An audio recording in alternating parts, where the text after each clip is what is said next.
project will be able to be exploited. So what is the right communication, how to reach finally the end user?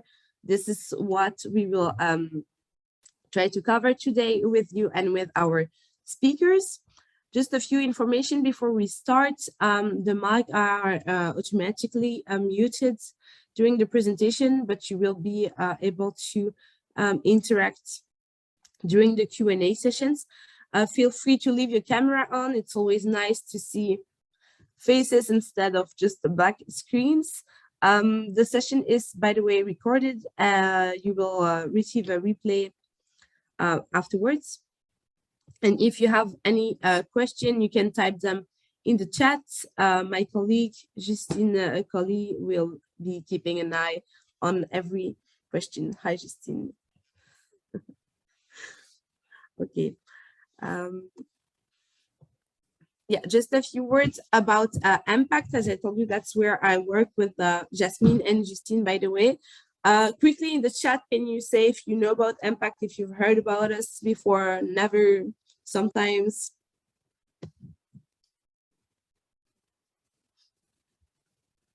Do we have reaction, Justine? Yes, we have Camille saying yes, but she's our colleague too. So, and yeah, we have a few yeses. Okay, cool. Well, for the others, I will still say a few words about who we are at Impact. So Impact is a non-profit organization that has been acting in the shared mobility sector for more than 45 years now in Belgium. It was previously called Taxi Stop, and although the name has changed, the value remained the same. By the way, Impact mantra is do more with less. That is more sharing, more social interaction, more green spaces, more modal choice for mobility, more accessibility to mobility, while less pollutions, less CO2, less cars, using less resources. Sorry. Impact's mission is based on three main pillars that you can see here: solutions, innovation, and awareness. That is, we develop solutions that aim to be inclusive for all everywhere in Belgium, and they aim to make mobility more efficient, actually. Among these solutions, you can find a few ones such as Carpool, Mobi Calendar, Cozy Wheels, MobiTwin, and feel free to visit our website for more information about these solutions. Innovation, that is part of the eHUBS project. Actually, we are not afraid to dream and launch our new project and answer tenders and calls national and internationally. So that's how we can continuously innovate. And then awareness, our goal is to raise awareness about shared mobility among the large public, amongst governmental level, for example, by organizing a different kind of events. Okay, so that is for Impact. Maybe just let's dive into the agenda we have prepared for you today. So our speakers today will cover the communication aspect of the eHUBS from different perspectives, starting with Gustav from Newcastle University. Gustav Bosehans will introduce us his paper about communication strategy on which he worked. Then we will have the city of Nijmegen. The Netherlands are with us today. So we will talk about communication, the case of Nijmegen, and then the communication case of Mechelen with Veerle De Meyer from the city of Mechelen. And we will leave the Q&A session at the end. Okay, so before our first presentation, I will just ask you, Jasmine, to say a few words about the eHUBS project, so that we can all have the same basic knowledge about it. Jasmine, the mic is yours. Yes, thank you, Rita. Normally you see a few slides now in presentation mode. That's okay. Okay, I see, yes. So the eHUBS project, because that's why we are here today, the eHUB, let's see. Yes. This webinar is organized in the context of the eHUBS project. So just a few words, what is the eHUBS project? It's a project funded by the Interreg Northwest Europe program, where we work on shared electric mobility at hubs. We want to make clear that shared electric mobility is an affordable and an attractive alternative to your own car, because it means less car use, a modal shift from the private car to shared mobility, and most important in the eHUBS project, a decreased CO2 emission. That's the aim we are working on within the project. The lead partner is the city of Amsterdam. Other partners are from Belgium, Germany, the Netherlands, United Kingdom, that are universities or NGOs or shared mobility operators. And last year, a capitalization call allowed new partners in the area of Inverness and in the area of Dublin and Wallonia. Now, what is an eHUB? I guess most of you will already know, but still a short introduction. The E stands for electric vehicles. Electric vehicles at a hub. What is a hub? A hub is a physical place in the public space where shared and electric mobility modes are clustered. The hubs are always tailored to local conditions, users and needs, and designed to be user-friendly and as pleasant as possible. The hubs are mostly linked in a larger network, which allows users to do their trip in a multimodal way. But of course, it's not enough to just install an eHUB and let it be. People won't know this strange new thing in public space. And there won't be an impact on the CO2 emission and on the car use, the private car use. So it's important to have a good communication strategy so the eHUBs get used by the end users, and that's why we are all here today. So I'm happy to give the floor to our first speaker, who is Gustav.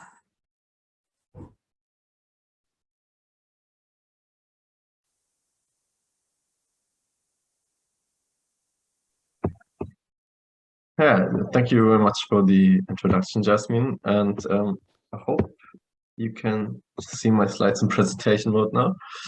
All right. Yeah, my name is Gustav Bosehans, and I am currently working as a research associate at Newcastle University. And I've been working on the eHUBS project for the past two and a half years approximately. So I haven't been there since the very beginning, but still in the early phases of the project. And I'm a psychologist by trade, and I've been dealing with transport for the last 3 or so years. And today, my first presentation is actually not about how to reach end users, it's more about how to identify end users, because obviously before you are going to target people, you need to know who to actually target. So just to give you a quick overview of my presentation. So first, Jasmine fortunately already gave us a quick brief definition of an eHUB, so I'm just gonna go over that very quickly. And then I'm going to talk about how we can identify potential target groups, or at least how we did it as part of the eHUBS project.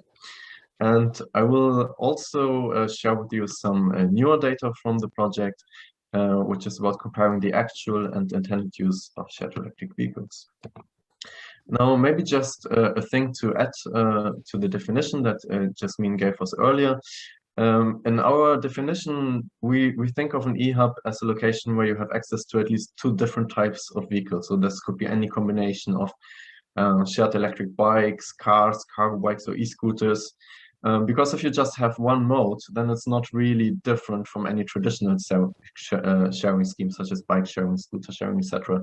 So the idea in eHUBs is really also to have a variety of modes available, because dependent on the situation, you might want a different mode for different purpose. For instance, you might want to pick someone up from the airport, so you might pick an e-car. You might want to just a trip through the city, and you might choose an e-scooter. So it's really about having that choice available.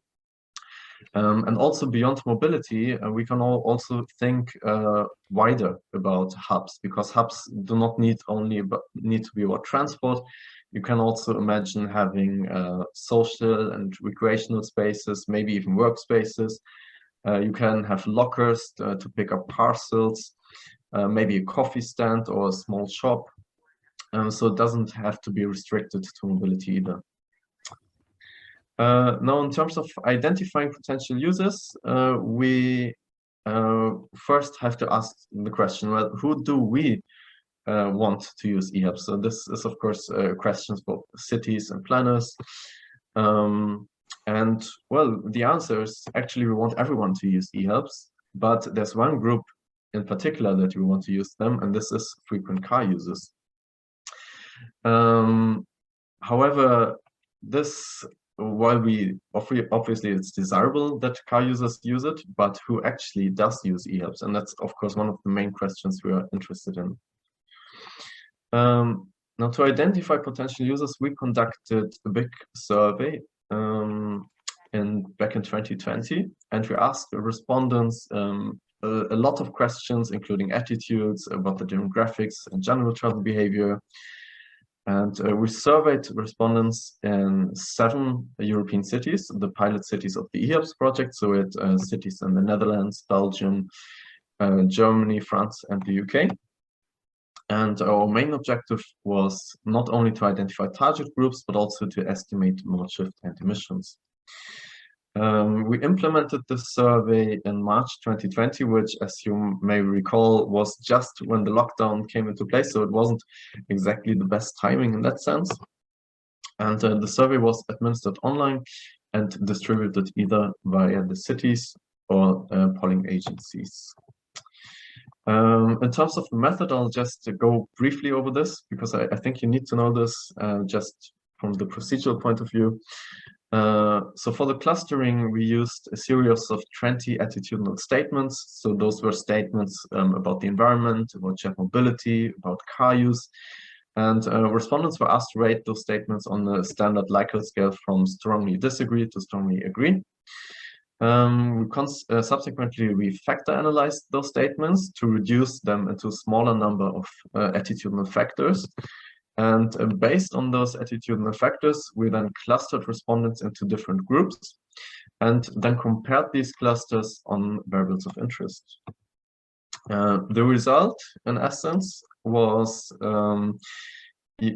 each respondent can be put in a 3-dimensional space, as you can see on the left-hand side. So there are 3 attitudinal factors, so each factor is 1 axis, which enables each cluster to be displaced in this 3-dimensional space. And you can see each cluster has a different color, and they are pretty in different locations. And on the right-hand side, you can see the cluster centers, because each cluster has a different mean score, so they can be distinguished on how they score on each of those factors. So the first factor that we extracted was a positive attitude towards shared mobility. The second factor was holding a pro-environmental attitude. And the third factor was everything that summarized more negative attitudes and barriers towards shared mobility. You can see that the first 2 clusters that we found, what they had in common is that they have a positive attitude towards shared mobility, whereas the second cluster also holds a positive pro-environmental attitude. What distinguishes the 2 is that the first cluster is perceiving barriers, whereas the second is not. And you can also see that the first cluster was very large, so it was 69% of the sample that we had at the time. So we sampled about 500 respondents, and 69% of these fell into the first cluster. Then we had 2 further clusters, and they both had a negative attitude towards shared mobility. One of them had a positive attitude towards the environment, and both were kind of perceiving barriers. Just to zoom in a bit more on each of those clusters. So again, the first 2 both had a positive attitude towards shared mobility. The second one also scoring positive on the environmental factor. In terms of age, clusters in both of the first clusters tended to be younger, so between 18 to 44 years. It was 65% in the first cluster, 57% in the second. And cluster 1 was also the cluster with the highest proportion of households with children. At the same time, cluster 1 also had the highest car ownership rate, whereas cluster 2 had the highest proportion of cyclists. I need to add, I forgot to say, for this first survey, we collected data in Amsterdam. So all the respondents were Amsterdam residents. Furthermore, both clusters had high intentions to use shared vehicles, in particular shared e-cars and e-bikes, and especially cluster 2 had a very high intention to use shared electric cars. So in summary, the first cluster is mostly composed of what we think are car-dependent families. So this was the major part. And the second cluster we could define as multimodal mass-ready individuals, because they're already very open. They're using a lot of active travel options already, and they're very open to shared mobility. The last two clusters were actually quite small in magnitude, and both scored fairly negatively on shared mobility attitudes. Respondents tended to be older as well. They tended to have no children in the household, and also not to be working or being unemployed. They had the lowest intention to use shared vehicles, but it also needs to be said that respondents in cluster 3 were actually the most satisfied of all the clusters with the way they're currently traveling, which suggests that they will have very low intention to switch to a different mode. However, the same cannot be said of cluster 4, which was actually the least satisfied, which suggests some captivity in terms of mobility. So we simply labeled cluster 3 as the anti-mass individuals, because they have no intention whatsoever to change their current travel routines. A lot of these respondents were using the car as well, so they're quite happy with how they're getting on with that. And the last cluster we termed the cautious captives, because they have somewhat higher intentions to use shared mobility than the third cluster, but they are quite skeptical. And they tend to be older, maybe lesser income, no children, and they could benefit from shared mobility, but they're cautious about using it. But we didn't stop there. So after identifying the clusters, we also wanted to know, well, how many early and late adopters come from each cluster? So to do this, we also measured respondents' intention to use shared vehicles, and we measured intention on a continuous scale ranging from 0 to 100, from extremely unlikely to use to extremely likely. And we asked respondents about different modes, including electric bikes, cars, cargo bikes, and scooters. And then based on the scores, we assigned respondents to adopter categories. So for instance, if someone says, I'm extremely likely to use an e-bike and an e-car, they would get the highest possible score, and they would be classed as an innovator. And the innovators are the top 16%, and then we have the early late majority and the laggards, which are the bottom 16% of scores. And this gives us an indication of how many early late adopters come from each cluster. And as you can see, the first two clusters are fairly balanced. We can see there is the highest proportion of innovators is coming from the second cluster, which in line with our definition, we call the multimodal, the mass-ready people. Whereas the vast majority of the laggards, so those who are the least likely to adopt early on, are coming from clusters 3 and 4.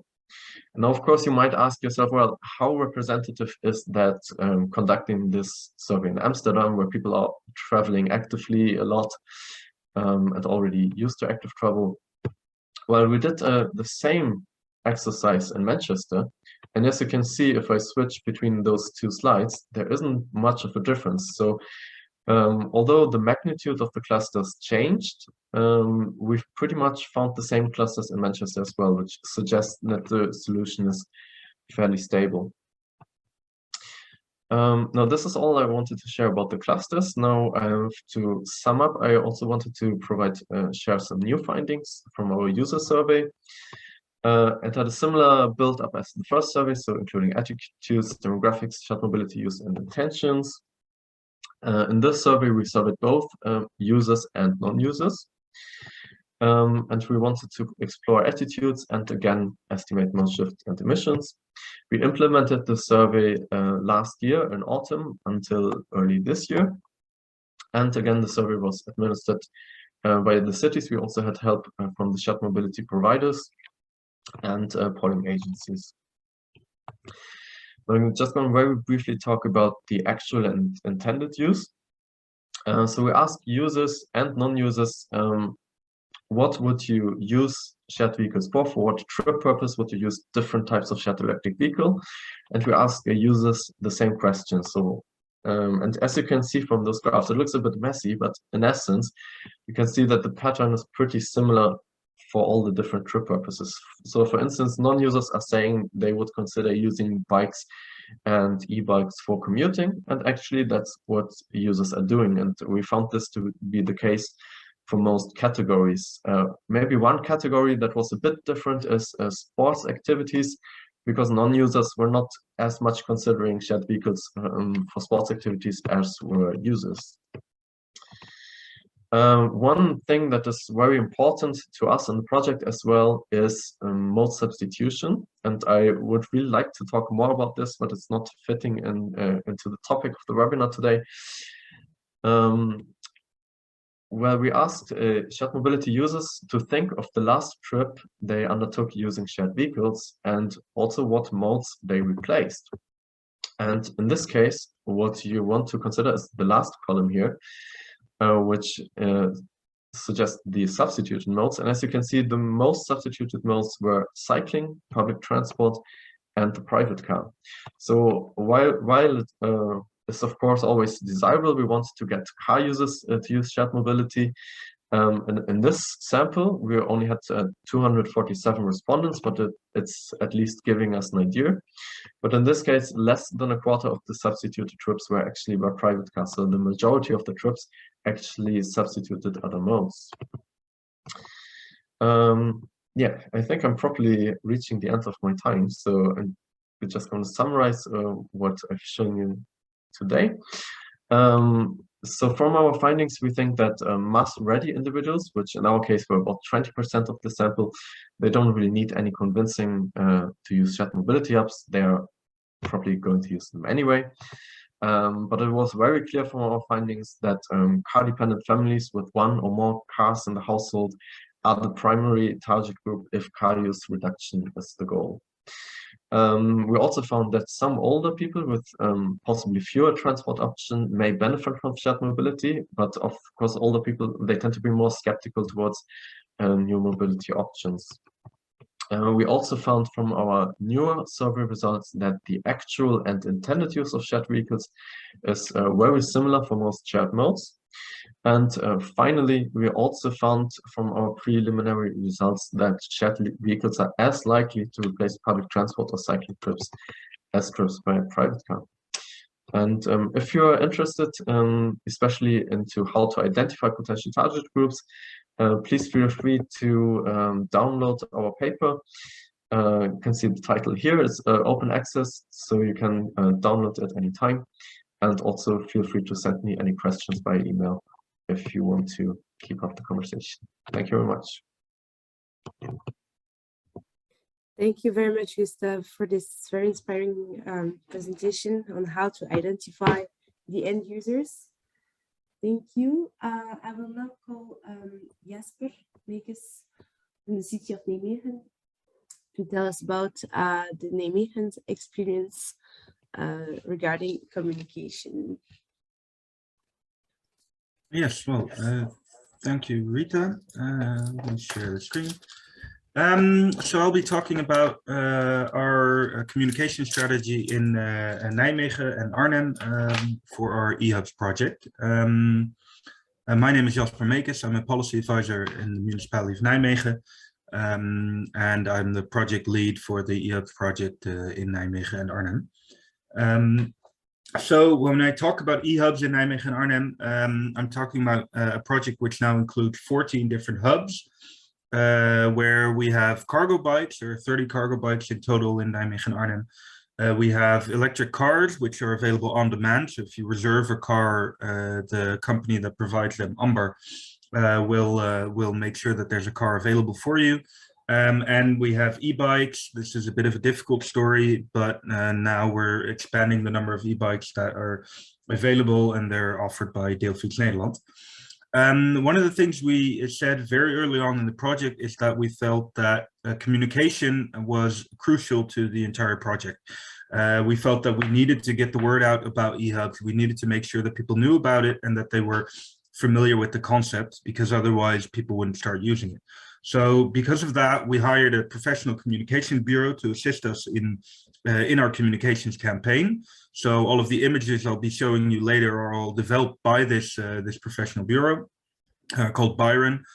We also allocated quite a sizable portion of our eHUBS project budget to this communication campaign, because we felt that this was very crucial to the success of the project. So the first step in our communication strategy was to try and find an identity for the eHUBS, and part of this consisted of a consistent imagery and logo and brand identity, which was built up of a number of steps. So first of all, the communication bureau thought about what are the main ingredients of this eHUBS project, and well, one of them is, of course, that it's electric. Another one is that it's about sharing, and then they also focused on the bike. And so these ingredients were part of the development of the identity. And then they came up with a logo which included the pedals of the bike. It also has this electric charging as part of it. Then they took the step to include the part that's sharing, so they added this arrow around it, and then they added, because they felt that the term eHUBS was not yet well enough known, they added the term electric shared mobility to make sure that people knew what it was about, and then they created the logo. This was combined then with a color scheme that reflected both the green aspects of the eHUBS project, and it was combined with some elements that were perhaps familiar from other locations, which is, for instance, the Mobipunt logo, which was infused in some of the images. You can see it later, and if you pay attention, you can see it come back in some of the things that we're doing. And then all of that combined created our eHUBS logo, which was then used in 2 different colors, depending on the background where we're using it. So what did we then do with this? So first of all, our communication strategy at the start was based on 2 different aspects, which was, first of all, an introduction. So, hi, we are eHUB, and this was really sent out. And the other one was a call to action, where we asked people to let us know if they felt, oh, I want an eHUB near where I live. I want one. I want to be able to share, to have access to shared mobility in my vicinity. And this was the starting point of our campaign.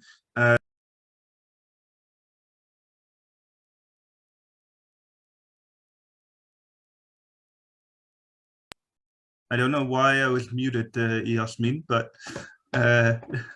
well, somehow the host muted me, but I'll carry on. So we used billboards, we used an online campaign at the start to try and make people familiar with it and to get them to also act on this. This included also an eHUBS website, which was of course important. We had 3 different websites. One for the eHUBS in Nijmegen, one for the eHUBS in Arnhem, the city 20 kilometers to the north. And then we had a specific website for this call to action, which was I want an eHUB, and this was where people could go to. This website has been central throughout our entire project, as it's also the portal to actually downloading the apps for the different mobility service providers, finding all sorts of information on the eHUBS project, etc. For instance, here at the bottom, you see that we now also include an instruction video on how to use the different vehicles, so the shared electric bikes, the cargo bikes, and also the electric cars. So this is also a platform which we use to provide information. But of course, you need people to actually visit that website for it to be useful. So we did a number of other things as well. Of course, the eHUBs themselves were crucial in this as well, that they need to stand out. So we took a number of steps in the eHUBs design, where you see the same colors coming back in the way the eHUBs are visible on the street.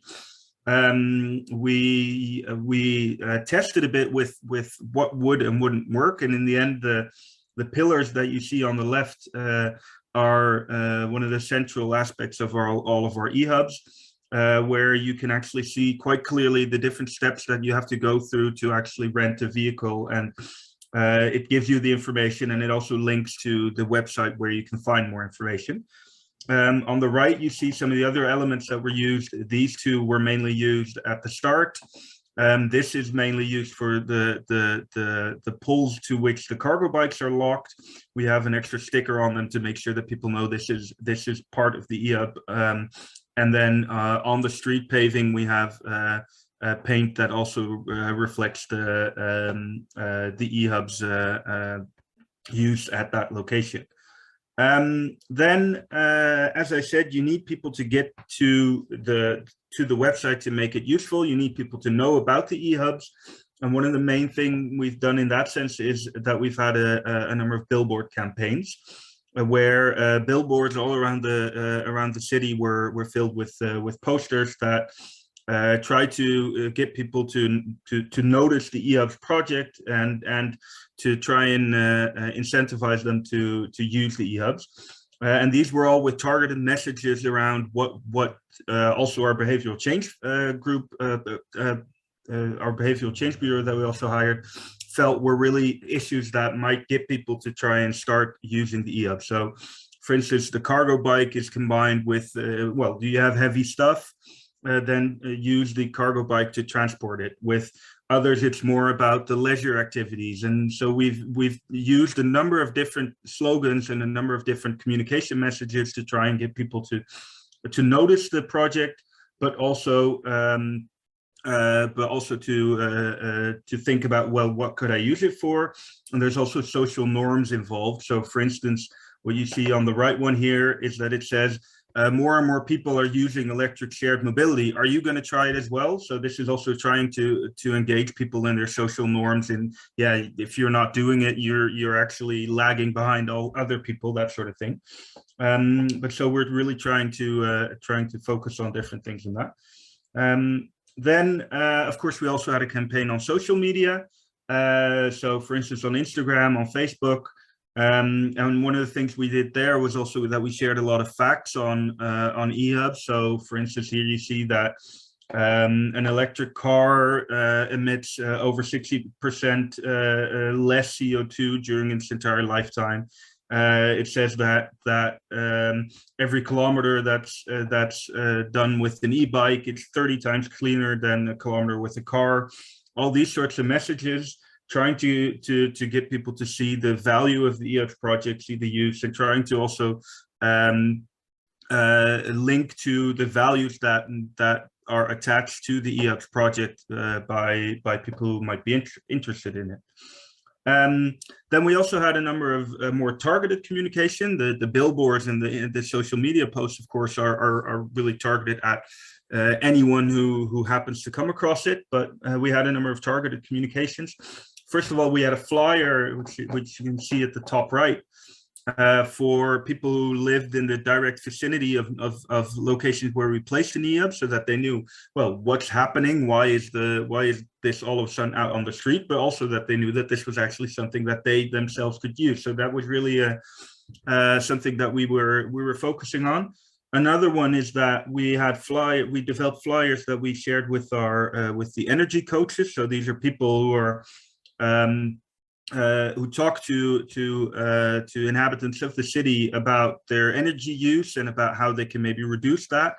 And we try to convince them to include the eHUBs project and the eHUBs facilities in their work and in their communications with the local inhabitants. And the third one is that something that's going on at the moment is also that we have a scheme where people can win a trip in an electric car through the eHUBs project. People have to send us the motivation for why they think they should win this. We also ask them to, if they do, to share their experiences with the shared electric car and that sort of thing, and then they can win up to 50 euros in terms of using the Amber car. So this is a more targeted way of actually trying to find people, and with the eHUB trip win possibility, or the contest you could call it. We're also specifically going to target that on social media at those groups where we feel that it's most likely that they either could be thinking about getting rid of a second car, or that they might be thinking about buying a first car. So mainly younger users, somewhere between 18 and 35, that kind of age demographic. So that's also with targeted advertising on social media, we're trying to get the right group of people to see this. We also had communication through a number of external platforms, like local newspapers that published about the eHUBS project, that showed what the potential is. Also on the left, you see this is a magazine about what everything that you can do in Nijmegen. So it's sort of a touristic magazine, but they also published about the eHUBS project. So in that sense, we also use external platforms to get across the message.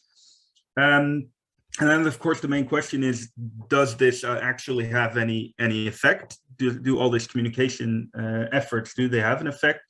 And well, what you see on the left is you see the number of visitors that we had to our eHUBS website. And what you see is that this was the period in which we had our most recent broad billboard campaign. So we do really see a big spike in the amount of people that actually visit the eHUBS website once we had these billboards around. Before that, you see another spike here, and that's a bit interesting, because this was around the time when the regional newspaper published an article about issues that we had with the electric bikes, where the bike parking facilities for these shared electric bikes were also used by other people who park their bikes or their motorbikes or whatever in these locations. And the newspaper published about that. So you could say that's kind of negative publicity, but you do see here that also that negative publicity does lead to more interest in the eHUBS project. And in that sense, it also has a positive effect. Then in terms of user numbers, you see that during the billboard campaign, we did see a rise of usage in both the amber cars, which is the top graph, and the Kangaroo bikes, which is the bottom graph. Of course, this is difficult to really evaluate on a really good basis, because there are all sorts of other factors that influence this as well. For instance, you have COVID regulations that for a large part of this time were also still in place. Especially for the cargo bikes, you have the weather influence that does explain the lift that we have now in spring, where people are using it more. So it's difficult to really see what the exact results are, but we do see that that at least for the website visits, that we do get the attention that we want. And we're actually quite happy with the number of trips that are made through the eHUBS at the moment. So yeah, I think that's my story about our campaign in terms of communication so far.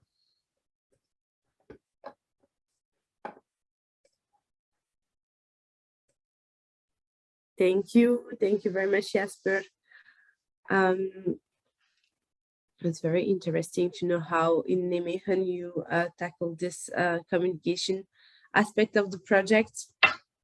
I will call our next speaker now, Veerle De Meyer, from the city of Mechelen. Veerle, are you there? I'm here. Hi. Hi, Veerle. Okay. The floor is yours. Okay. I'm gonna start trying to share my screen. Share. Put it on slideshow mode. Can you see my slides now in slideshow mode, Rita? Okay, great. So, yeah, the last one in line, the third one. I hope I can keep your attention and still here for this next coming 10 minutes. I have my smartphone here to see that I don't pass these 10 minutes, but I want to tell you a lot in these 10 minutes. First of all, I am replacing for a colleague that is sick. So I hope that I will be able to tell the story as good as she can. To introduce myself, I'm Veerle. I work for the team of mobility in the city of Mechelen. It's a city between Antwerp and Brussels in Belgium. And I mainly work on European projects. And for this moment, we have one running on shared mobility, which is called MobiMix.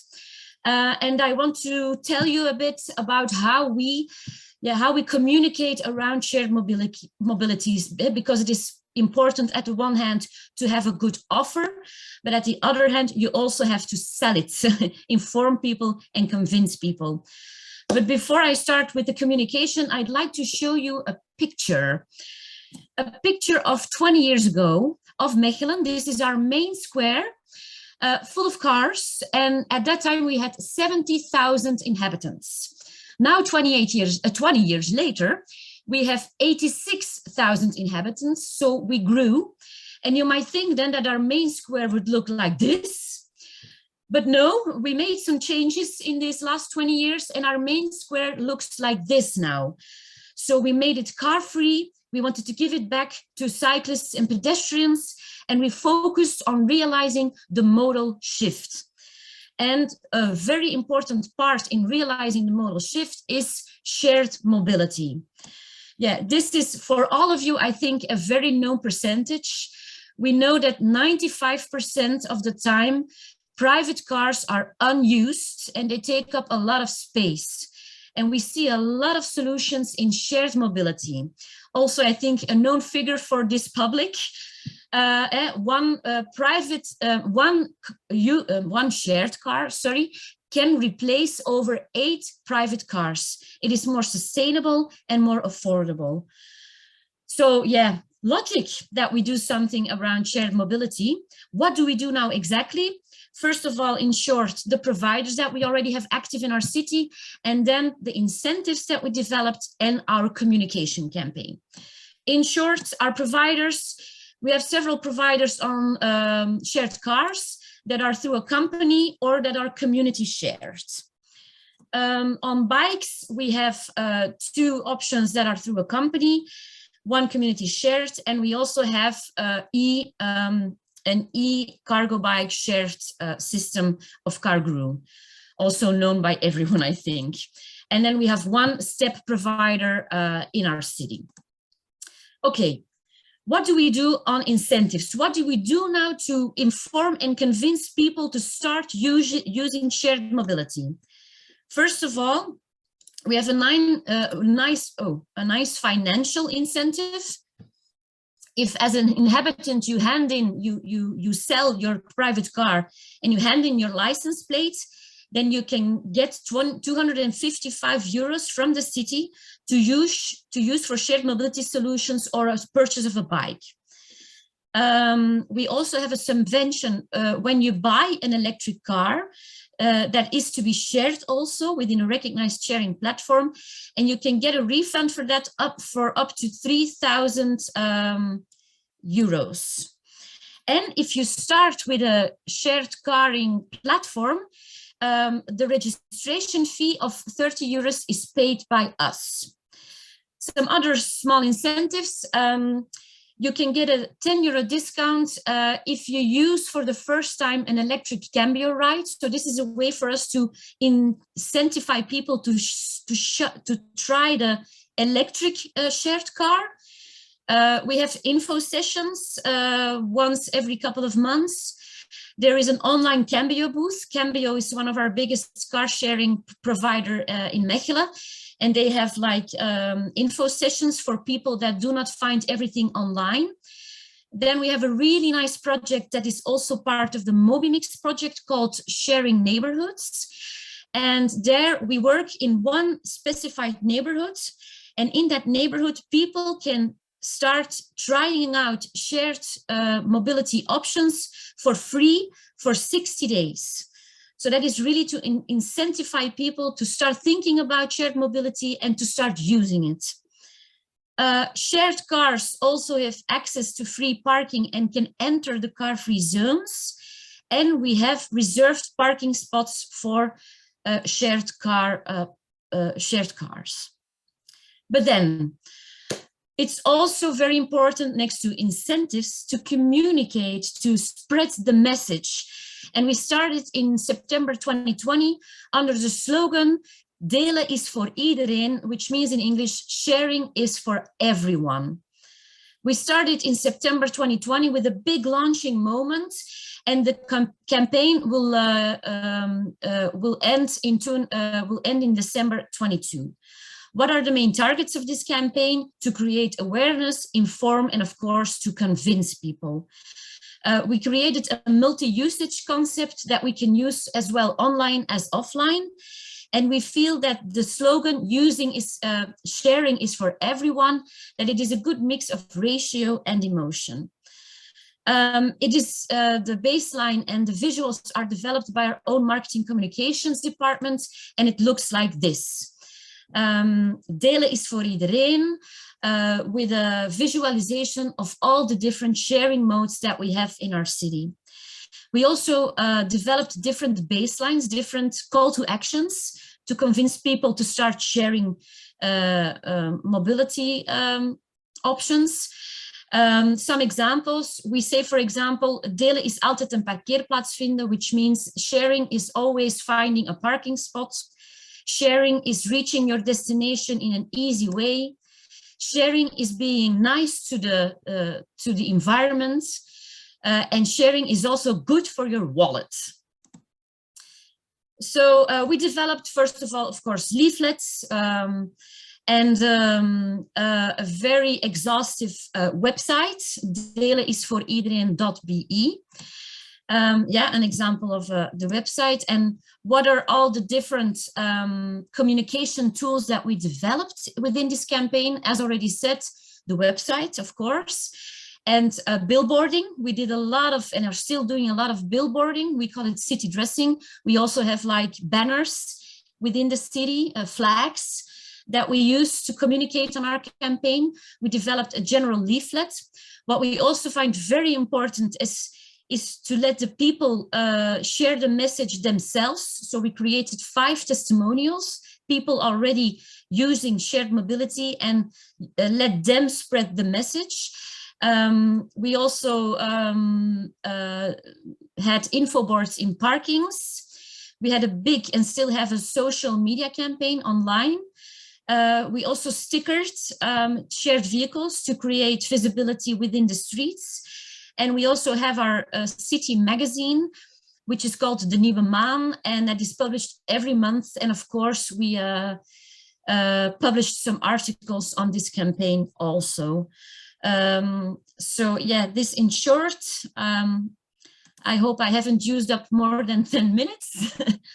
What we are doing on shared mobility. And of course, we are also working on the eHUB principle. In Belgium, Flanders, they call it hopping points. So that is something that we also want to install in our city. But this, what we have been doing and we still will be doing on shared mobility in the city. If you have questions, post them in the chat or send me an email later as depicted here on the slide. So thank you for your attention. Thank you, Veerle. Thank you very much. And indeed, you did great with the time and you did finally great with the presentation as well. So thank you very much. That's very, very interesting. You talked about a question. Actually, I'm sure the 3 presentations today raised some interesting question or comments or suggestions or anything. So Justine, do we have questions in the chats? Actually, we had a question for Jasper and you already answered it in the chat, but maybe you can repeat your answer so everyone can hear it. So the question was about the sustainability, because it was the main focus on your communication campaign. The question was about did you make a research about the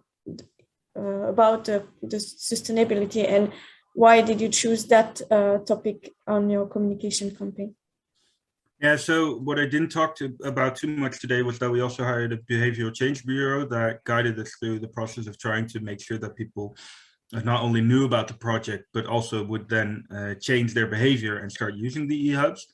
And this company also investigated the values that people attached to the eHUBs and to the project, and the reasons why they may or may not use it. This was also done in cooperation with both Gus's story from Newcastle, the results of the surveys, and also the work being done by the University of Applied Sciences in Amsterdam. That's also part of the eHUBS project. That's also looking at the reasons why people do or do not use the eHUBs. And so this informed our communications campaign. So the Communications Bureau and the Behavioral Change Bureau were often cooperating in both developing interventions and the communication messages. And we targeted different values and different reasons for people to use it. And one of them definitely was sustainability. It wasn't always the most important one for all groups, but it definitely was something that sometimes very much was part of this. And so it was also something that we used in our campaign as well. Okay, perfect. There's another question for you. And it's about the negative publicity you had about the bike not parked at the right spot.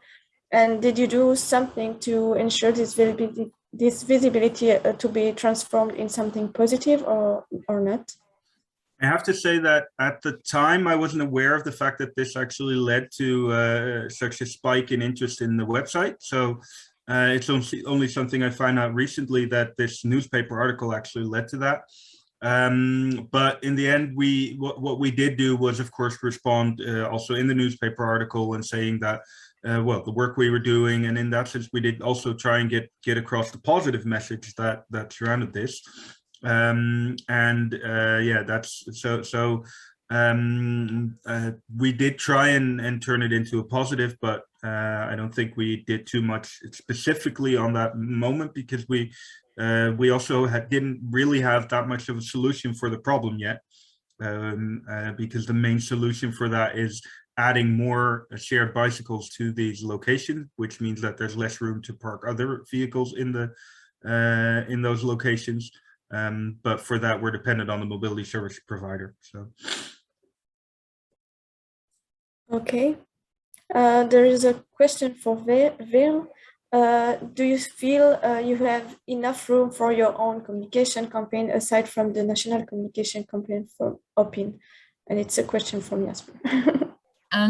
I don't quite understand the question. I guess there is like some communication about OPIN, and do you have another communication aside from this? And if yes, do you have enough space to talk about your communication or not? I think so. It feels very complementary. What we are doing now is really with the focus on shared mobility, while the hopping points are also about shared mobility, but it's more than that. But we see, however, in some cities in Flanders that they are choosing their own visual language and their own communication campaign. So yeah, that's a bit a pity for the hopping development, because if it is not used uniformly in all our cities, then it will not become known enough. So okay. But that's, if I may, Justine, because to clarify the question, that would be my question: is, do you feel that with this national initiative to try and create one national brand, that you still have enough room to focus on what's unique about your own project and the specific targets and goals that you're focusing on in Mechelen? Because that, to me, in the Netherlands, they're trying the same thing from the national government, trying to label a national campaign, and we're like, yeah, but we have our own campaign, we have our own message, and we don't want that to be washed away by something from the national level. Yeah. Yeah, it's a good remark, and that's also something, yeah, that we are struggling with also, to make it complementary instead of that it bites each other. So yeah.